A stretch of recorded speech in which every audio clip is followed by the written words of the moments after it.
Hello everyone and welcome back to Network 13. I haven't made a video in quite a while, all summer I think. I've been busy with work and other things. But I figured today I'll get into something simple. I have an experiment I want to show, a really quick experiment with an LM339, which is a quad voltage comparator IC. It's a quad voltage comparator with open collector outputs, and the one we're going to be using today is here. Now, I recovered this, if you can see that, hopefully you can see it. I recovered this from an old scrap PC board.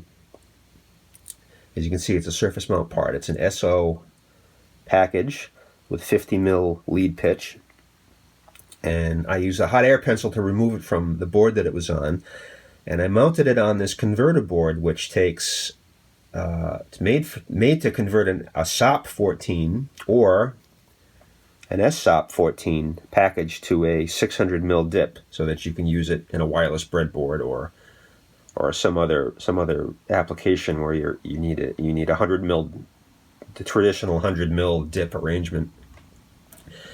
Now, if you're in the maker community, if you're a hobbyist, if you're a breadboarder, if you're a student, even if you're in a professional engineering community, you're a designer, you're a technician, and if you like to use these wireless breadboards that we all like to use, this is becoming an issue, or it has been an issue for a while. You cannot get a lot of things in a dip package anymore. They're just not made. It's not economical for the manufacturer to use. A dip package is relatively large compared to these other packages that are used now. So if you want to build something up on a wireless breadboard, you have to either use a converter board like this, or you have to try to find something still in a dip package. And I have a couple other examples of these. This is a temperature sensor IC.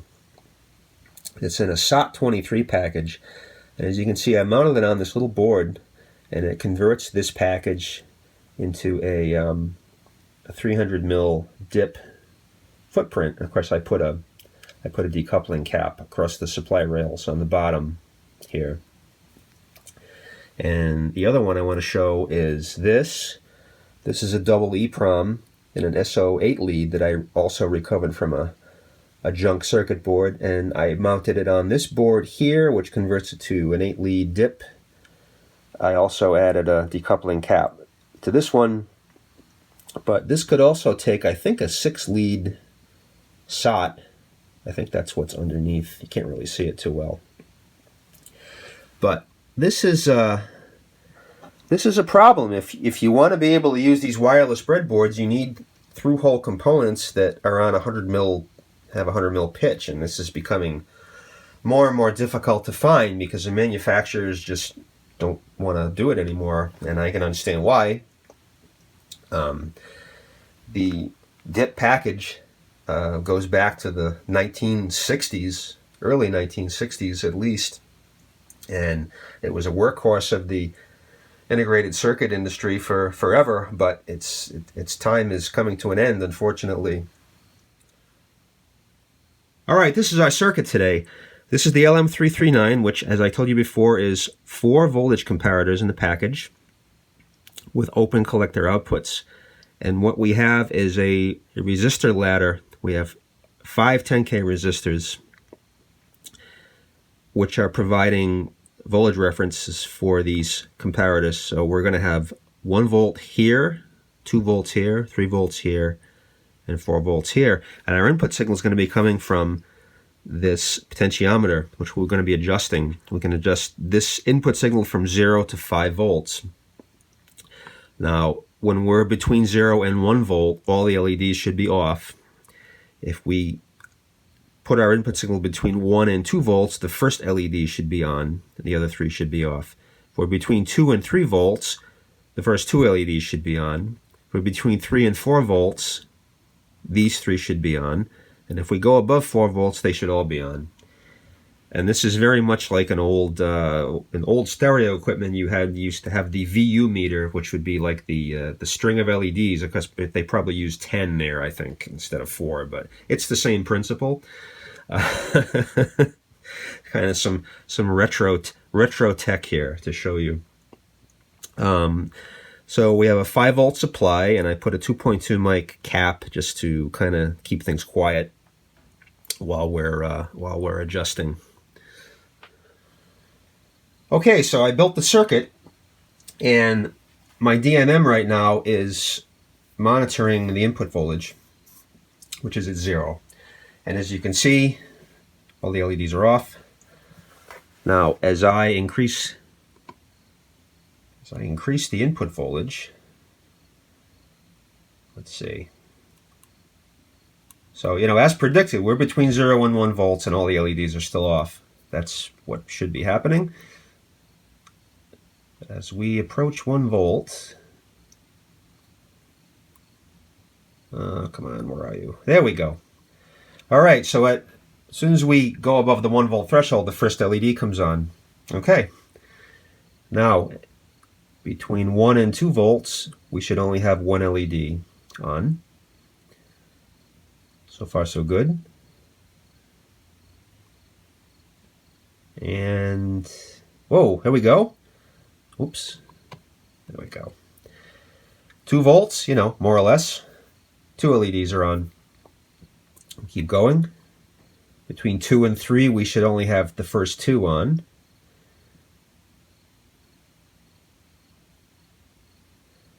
So far, so good. Oh, there's 3 volts and 3 volts. You have to keep in mind that this resistor ladder that I built, these aren't exactly precision resistors, so the voltage references, the different taps, may not be exactly what they should be. And also there could be some noise because I am using a wireless breadboard and not a PC board with a ground plane, so we'll keep all of this in mind in this experiment. This is not a precision circuit in this form. So anyway, 3 volts, the third LED will come on, and if we're between 3 and 4 volts, we should have 3 on, which we do. And we get to 4. Okay, we're at 4, and the fourth one comes on. Now anywhere between 4 and 5, they should all stay on, and they do. Okay, so this is behaving exactly as it should, exactly as designed and predicted. So you can see 3, 2, 1, 0. If you had an analog signal, you could represent it with, this is a very kind of coarse indicator, but, well, actually, a good thing to compare is there is a kind of a bar graph on the fluke meter here. it's kind of doing the same thing, much more precise though. But the bar graph will sweep left and right depending on the voltage, kind of tracking with what our LEDs are doing. Okay, very good. So, a recovered integrated circuit off of a scrap circuit board has a second chance in our video today. And this will be part of my part inventory, and I may use it in some other experiment or some other project down the road. Who knows? Okay, that's our video for today. And I will say, if you enjoyed this video, please give it a thumbs up. If you have any comments, you can leave them in the comment section of the video, or you can send an email to network13.contact@gmail.com. I will be posting the data sheet for the LM339, or a link to the data sheet, on our Google Plus page. You can find the link to our Google Plus page in the About tab on our YouTube channel. This all gets confusing, I know. What else do I have to say? If you enjoy this video, if you look at some of our other videos, you enjoy what we've been doing, please feel free to subscribe. As of this date, I have 11 subscribers, which isn't very much, but it's 11 more than I had a year ago. So I will end now by saying, as always, thank you for watching.